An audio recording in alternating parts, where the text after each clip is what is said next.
Todo lo que veréis a continuación es un crimen real y te contamos cómo ocurrió.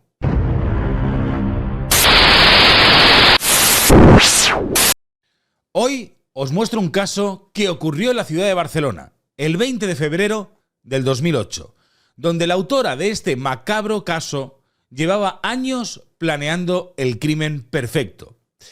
La encargada de la limpieza de un apartamento turístico ubicado en el barrio de Gracia de Barcelona descubrió el cuerpo de una mujer sin ropa sobre el sofá, con una bolsa de plástico en la cabeza, envuelta con cinta aislante alrededor del cuello. En el lugar no se encontró ningún objeto personal de la víctima, ni su documentación de identificación, ni su ropa. Solo se encontraron unas botas de tacón, una peluca de pelo negro y un vaso de Coca-Cola. Un crimen perverso, pero no perfecto. El crimen de Angie.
Ayer por la tarde encontraron el cuerpo de una mujer con signos evidentes de violencia y esta madrugada la policía foral ha detenido a un joven que podría estar involucrado en el asesinato. A mi niña la has matado, a mi niña la has matado. La confesión es tardía, pero es relevante. Es muy relevante. Él no dice exactamente lo que ocurrió. Ya se me falta todo. No sabemos muy bien lo que pasó. No entiendo ya lo que es un asesino. ¿Qué es lo que confiesa el acusado? No podemos olvidarnos que no la mató, la torturó antes. Te dicen, tienes que olvidar, pero son cosas que no se olvidan. Te la agarra del codo, le pone la mano en la cintura. ¿Recuerda todo eso? No. Era este con el cuchillo. Sí. Era este cuchillo, sí. Póngase de pie el acusado. El cuerpo sin vida de Lucía fue encontrado con golpes y un corte en el cuello en la piscina de la casa de Alaurín de la Torre, Málaga. Era 30 de abril de 2008. Vivía en la finca con su exmarido, al que denunció 4 veces por malos tratos, y la hija en común de 12 años. El hombre, Manuel Alonso, está investigado por inducir el asesinato machista.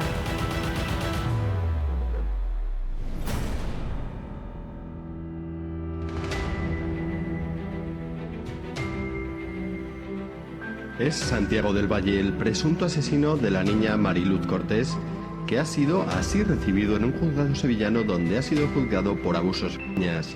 Un juicio en el que del Valle ha asegurado padecer una pedofilia recurrente y fantasía de que una de sus hijas, de 2 años, murió tras ser atropellada por un camión. La vista se ha celebrado a puerta cerrada, pero los letrados han explicado que del Valle ha alegado sus alteraciones de memoria para no recordar lo sucedido, aunque poco a poco ha reconocido los hechos, pero sin atribuirles ninguna motivación sexual.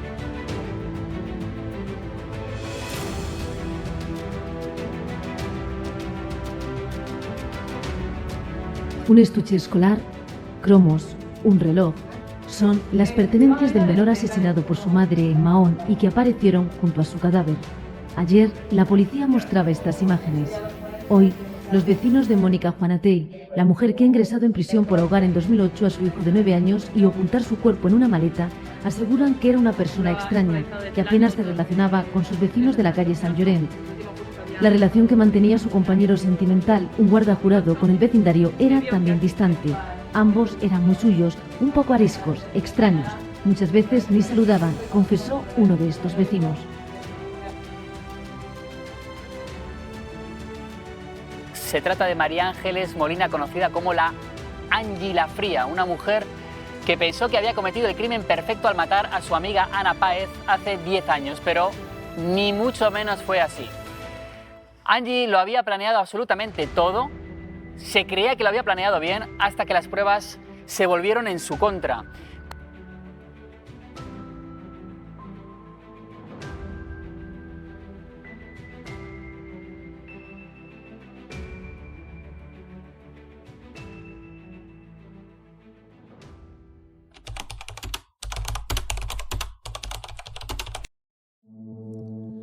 Tras el hallazgo del cadáver y al no tener la documentación para saber quién era la víctima, la policía solicitó la documentación del alquiler del apartamento y encontraron el nombre de Ana Páez Capitán, quien había reservado desde el día 18 al 21 de febrero. Los Mossos d'Esquadra confirmaron que el cuerpo encontrado pertenecía a Ana Páez, de 35 años de edad, por lo que, ya teniendo la imagen de la víctima, los Mossos cotejaron con las personas responsables del alquiler de las habitaciones, quienes no reconocieron a esta persona.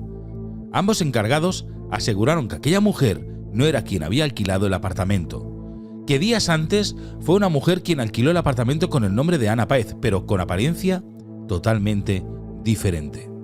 En la autopsia determinaron que la muerte fue por asfixia, al parecer por un juego sex, que se fue de las manos, ya que además del estrangulamiento, el cuerpo tenía restos de ADN masculino de dos hombres distintos.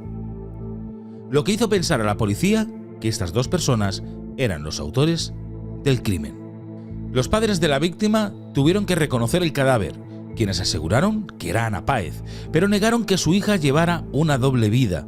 Tanto los padres como el novio de Ana aseguraron a la policía que Ana era una chica muy responsable, reservada y educada, y que ella no era de esa clase de personas. Fue Carlos, el novio de Ana, quien dio las primeras pistas. Según su versión, un día antes, Ana le dijo a Carlos que llegaría tarde esa noche a casa, porque había quedado con una amiga para cenar, donde nunca llegó. Las investigaciones llevaron hasta los movimientos bancarios de Ana Páez, donde se dieron cuenta que un día antes del hallazgo había retirado de su cuenta 600 euros en un banco cercano a su trabajo. Y tras revisar las cámaras de seguridad del banco, aparecía la imagen de una mujer que no era Ana Páez. Una mujer con una peluca negra, con flequillo y un bolso de Louis Vuitton, y observaron que la mujer hacía un movimiento muy característico con el brazo. Con estas imágenes, la policía tenía claro que evidentemente no era Ana Páez. Además, consultaron a la familia de la víctima, quienes aseguraron que esa mujer no era Ana. Carlos indicó que se parecía mucho a una ex jefa que ella tuvo, quien era conocida como Angie.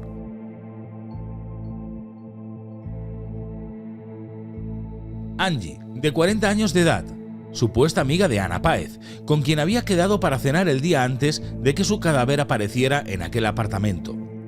En la documentación que facilitó la supuesta persona llamada Ana Páez para alquilar el apartamento, dejó una dirección y un número, calle Balmes, donde la policía fue de inmediato y descubrieron que en aquel inmueble vivía una pareja de ancianos. La pareja de ancianos confirmó que no conocía de nada a María Ángeles Molina Angie, pero que desde hacía meses habían llegado unas cartas a nombre de esa persona a su casa.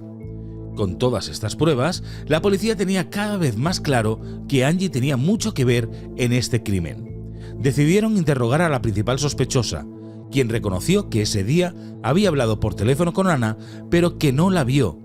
Dijo que ese día estaba en Zaragoza, recogiendo las cenizas de su madre, algo que se desmoronó por completo cuando analizaron el teléfono móvil de Angie, donde se localizaba a 300 metros alrededor del lugar donde había aparecido el cuerpo de Ana. Unos días más tarde, analizaron la correspondencia que llegaba a casa de la pareja de ancianos y descubrieron que en esas cartas habían varios reclamos sobre préstamos que superaban los 100.000 euros, además de varios seguros de vida con un valor que ascendía a 840.000 euros a nombre de Ana Páez. Angie fue la jefa de recursos humanos de Ana, por lo que tenía acceso a la documentación de la misma, quien se aprovechó para hacerse pasar por la víctima y solicitar tanto los seguros de vida como los préstamos a su nombre. Algo que descubrieron que llevaba haciendo hacía más de 2 años. La policía se presentó en las entidades bancarias donde se había solicitado los préstamos, quienes reconocieron a Angie como la persona que debía ser Ana Páez y quien solicitó los préstamos. Poco a poco, las piezas del puzzle iban encajando y todo apuntaba a que la motivación del crimen había sido económica. Descubrieron que el beneficiario de todo ese dinero era una mujer quien no tenía ningún conocimiento de quién era Ana Páez, por lo que Angie tenía planeado suplantar la identidad de la mujer que había dejado como beneficiaria después del crimen de Ana, para posterior a eso poder cobrarlo todo. 3 semanas después del crimen, detuvieron a Angie, registraron la vivienda donde vivía y encontraron un bote de cloroformo, la misma sustancia que probablemente utilizó para dormir a su víctima, ya que cuando Ana fue encontrada, su cuerpo no presentaba ningún signo de violencia, pero el bote de cloroformo encontrado estaba intacto y sin abrir, por lo que Angie dio su versión ante la pregunta.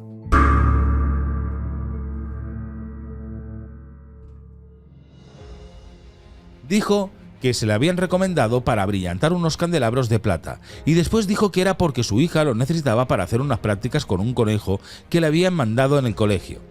En el portátil de Angie también encontraron búsquedas muy sospechosas como ¿dónde comprar cloroformo?, la muerte, información sobre certificados de defunción.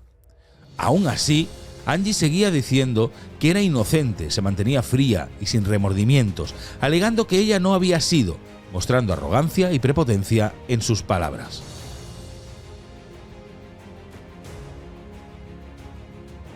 Nació en 1968, en Zaragoza, donde pasó la mayor parte de su vida. Angie presumía desde siempre que provenía de una familia adinerada y que tenía muchas propiedades, algo que no era cierto. Su padre era taxista y su madre ama de casa. Eran unos padres humildes que no tenían nada que ver con las fantasías de Angie. Sus compañeros de colegio la describen como una persona altiva, prepotente, presumida y caprichosa, que además le gustaba hacer sentir de menos a las personas de su alrededor. La describen como alguien que le gustaba vestir bien y llevar una vida de lujos, los cuales no podía pagar, por lo que poco después empezó a trabajar como chica de compañía. Fue en unas vacaciones a Gran Canaria donde conoció a un empresario argentino llamado Juan Antonio Álvarez, con quien se casó al poco tiempo de conocerse. Él era un hombre con mucho poder adquisitivo, tenía un hotel y era socio de varios restaurantes de lujo de la zona. Las personas que la conocían dijeron que era una persona interesada y muy seca, y que se avergonzaba de su propia madre, ya que cuando su madre iba a visitarla a la isla, la escondía de la gente porque le daba vergüenza. Unos años más tarde, tuvieron a su hija Carolina, un hombre que se desvivía por su hija, pero que, cuando la pequeña cumplió 4 años, Juan Antonio comentó a sus amigos y familiares que su relación no estaba bien y que quería divorciarse, pero que tenía miedo de perder a su hija, ya que Angie, en una ocasión, lo amenazó con que, si se separaba de ella, no le dejaría ver a su hija. Una semana después de la confesión, el 2 de noviembre de 1996, Juan Antonio fue encontrado sin vida en su casa, desnudo y con una toalla en la cintura, en el suelo de su habitación. Aparentemente, parecía que Juan se había quitado la vida, pero para el entorno de él eso no podía ser posible, ya que decían que era una persona muy sociable, de buena salud, no tenía vicios y era deportista. Los forenses determinaron la causa de la muerte por ingesta de un fosfato que se encuentra en detergentes, provocándole un edema pulmonar. Misteriosamente, igual que en el caso de Ana Páez, Angie, en el momento del fallecimiento, dijo que se encontraba en un viaje en Barcelona y que cuando recibió la noticia no se mostró angustiada ni preocupada. Después del fallecimiento de su marido, heredó 40 millones de pesetas. También intentó cobrar los seguros de vida que finalmente no se le otorgaron, porque se trataba de un supuesto suicidio. Lo extraño de este caso es que durante esa semana en donde Angie estuvo fuera de casa, ella llamaba a altas horas de la madrugada o cuando ella sabía que su marido no estaba en casa y le preguntaba constantemente a la asistenta sobre el estado de salud de su marido, si se le veía bien. Al obtener una respuesta positiva por parte de la asistenta, Angie aplazó su llegada.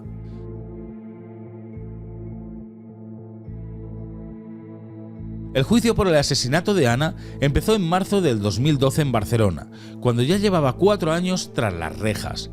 Altiva y fría en las 6 sesiones del juicio, negó el móvil económico. Dijo que tenía ingresos de 3.000 euros por el alquiler de la casa de Canarias, 3.000 de salario, 100.000 de la herencia de su padre y todo el dinero de su marido, que sumaban 2 millones de euros, además de 3 coches, un Porsche 911, un BMW y una Hammer. ¿Por qué querría más?, dijo desafiante. Nadie se animó a decirle que por insaciable. En las audiencias se presentó impecablemente maquillada, con anillos, reloj, collares y ropa de lujo, peinada como de peluquería y con las uñas hechas. Distante e inconmovible, quien no fue incapaz de pedir perdón a nadie, porque a pesar de ir a juicio, Angie nunca confesó el crimen de su amiga y solo dijo que todo fue una trampa. Envuelta en su manto imperturbable y gélido, Angie se permitió todo, incluso bromear con los Mossos de Escuadra sobre su necesidad de comer cada mañana su yogur de dulce de leche. Angie no se derrumbó en ningún momento, se declaró víctima y no culpable del asesinato de Ana, se defendió en el juicio como pudo, en ocasiones con coartadas absurdas y con explicaciones ilógicas, negándolo absolutamente todo, e incluso culpando a su abogado de incompetente, fría y ajena al dolor de la familia de la víctima. La actual pareja de Angie declaró en el juicio encontrar debajo de la cisterna de su baño el DNI y pasaporte de Ana María Páez, además del DNI de la beneficiaria de todos los seguros de vida. ¿Usted recuerda si encontró documentación con el DNI de Ana Páez, Susana Bascuñana, 4 tarjetas de crédito de Ana Páez y pasaporte original de esta detrás de la cisterna del lavabo y en un portafolios? Sí, pero esto fue en mi casa, no en casa de la acusada. Eso fue en su casa. Exacto. ¿Y en su casa cómo llegó esa documentación? ¿Lo puede explicar usted? No tengo ni idea. Porque a su casa me imagino que no iría nunca a la señora Ana Páez, ¿no la conocía usted? Supongo que no, lógicamente no. Gracias por su declaración. Lo explico de la siguiente manera. Ana había venido en alguna ocasión a casa de Miguel y lo había dejado allí. ¿Detrás del lavabo? No, hombre, no, lo había dejado en casa de Miguel. Entonces, como las... ¿Cómo sabía usted que lo había dejado? Porque dejó un sobre. ¿Dejó un sobre? Sí. ¿Y qué hace? ¿Lo pone detrás del lavabo? No. Cuando me llaman y me dicen que ha desaparecido, luego me llama la policía para declarar, yo me asusto y digo, ¿qué hago con esto? Y lo guardé allí. La misma que aseguró no conocer a ninguna de las dos.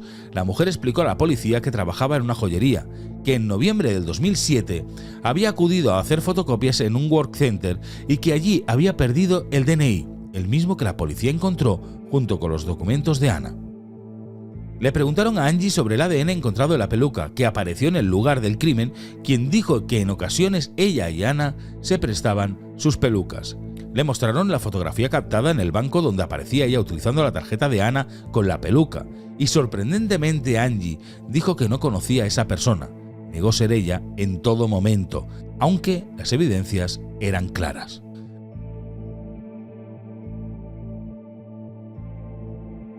Angie se disfrazó y se puso la peluca negra. Esa mañana fue al banco donde retiró 600 euros de la cuenta de Ana Páez. Posterior a esto se dirigió a Zaragoza por las cenizas de su madre. En el trayecto pagó con tarjeta el peaje para dejar rastro de que no se encontraba en Barcelona y así poder tener coartada. El personal de la funeraria dijo que las cenizas de su madre llevaban más de un año allí, ya que la madre había fallecido en 2007, una muerte que nunca se pudo saber el motivo. Confirmó que llegó Angie y que no estuvo más de 10 minutos, que recogió las cenizas y se marchó. Al salir se dirigió directamente a Barcelona, pero esta vez no pagó con tarjeta el peaje para no dejar rastro sobre la hora. Esa misma tarde llamó a Ana Páez y la invitó a cenar, fingiendo haber adquirido un nuevo apartamento con la excusa de ir a celebrarlo y así poder enseñárselo. Un apartamento que Angie había alquilado un día antes a nombre de Ana Páez, y una vez allí cenaron. y fue cuando le suministró algún tipo de sustancia a la bebida que hizo dormir a Ana. Una sustancia que no apareció en la autopsia, por lo que suponen que sería cloroformo. Una vez inconsciente, la desvistió, la puso en el sofá y utilizó líquido seminal de 2 hombres para ponérselo en la boca y en su zona íntima. Le puso una bolsa en la cabeza con la que ató seguidamente al cuello con cinta aislante hasta provocarle la asfixia.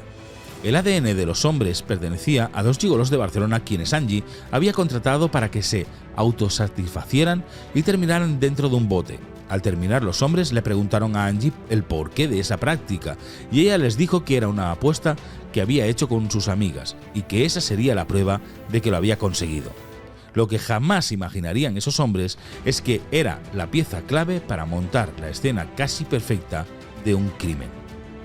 La acusación particular tildó a Angie de psicópata, una persona de mente perversa que planificó al detalle el crimen, por lo que fue claramente premeditado, que durante 4 años fingió una amistad con la víctima y contrató durante todo este tiempo seguros de vida y préstamos para hacerse con ellos después del fallecimiento de la misma.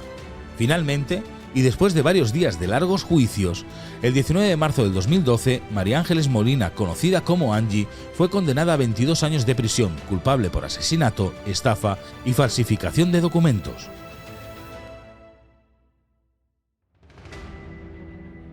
Pero un año después de ser sentenciada, en 2013, el Tribunal Supremo de Barcelona rebajó la condena de Angie de 22 a 18 años de prisión, 14 por el homicidio y 4 por falsedad documental.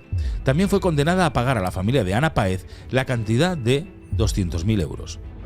El motivo que el tribunal dio fue que se tenía la duda de que si la víctima pudo defenderse o no, considerándolo así un homicidio doloso. Por otra parte, y tras la noticia, la familia del exmarido de Angie solicitó que se volviera a investigar el fallecimiento de Juan Antonio Álvarez, quienes contrataron al famoso criminólogo Félix Ríos y quien presentó un informe en el que señalaba que Angie sabía que su marido tomaba cápsulas de vitaminas para combinarlo con el deporte, por lo que pudo rellenar algunas de las cápsulas con una sustancia mortal, esperando así a que Juan las tomara y muriera, mientras ella esperaba el momento en Barcelona para tener la coartada perfecta. Lo sorprendente de todo esto fue que además, 2 meses antes del fallecimiento de Juan Antonio, Angie había inscrito a su hija en otro colegio de Barcelona y habría alquilado una casa, la misma en donde se fue a vivir con su hija después del entierro de su marido. Además, tras no poder cobrar el seguro de vida, Angie intentó hacer creer a la policía que su marido habría podido sufrir un robo, confirmando a los agentes que en el lugar del crimen también faltaba un Rolex y la cartera del mismo. Una cartera que aparecería 12 años después en el piso de Barcelona de Angie, cuando fue detenida por la policía tras el crimen de Ana.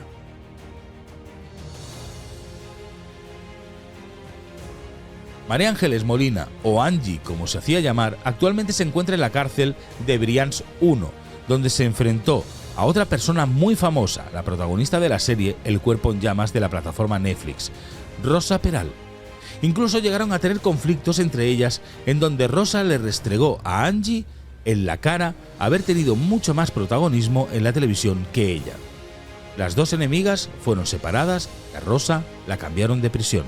Por increíble que parezca, en marzo del 2027 la asesina Angie saldrá en libertad. Aunque los familiares de su víctima no estén de acuerdo, además confirman que ya tienen salidas programadas. Y por si fuera poco, la hija de Angie, Carolina, de 34 años, quien siempre la defendió, la visita y la apoya desde el minuto cero.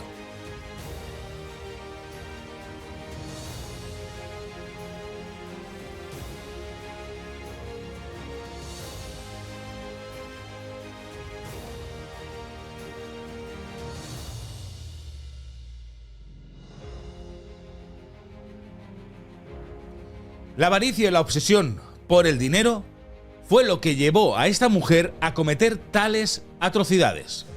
Una persona que negó siempre provenir de una familia humilde, que no aceptaba la realidad y que su única motivación en la vida era la de tener un estatus social alto, siendo capaz de cualquier cosa para poder conseguirlo. Avaricia, pecado capital. ¿Quién sabe si María de los Ángeles o María de los Demonios, mejor dicho, saldrá con ese pecado de la codicia reconvertido en alguna virtud. Muchos temen que nada haya cambiado. La naturaleza del escorpión, después de todo, y según lo admitió en la fábula con la rana, es picar a su presa, aunque eso acabe también con su vida. En mi opinión, los monstruos nunca cambian y los crímenes perfectos no existen, por muchos años que lleves preparándolo. Si te ha gustado el vídeo, recuerda dejar un like, compartirlo por tus redes sociales y suscribirte al canal. Nos vemos en el próximo caso.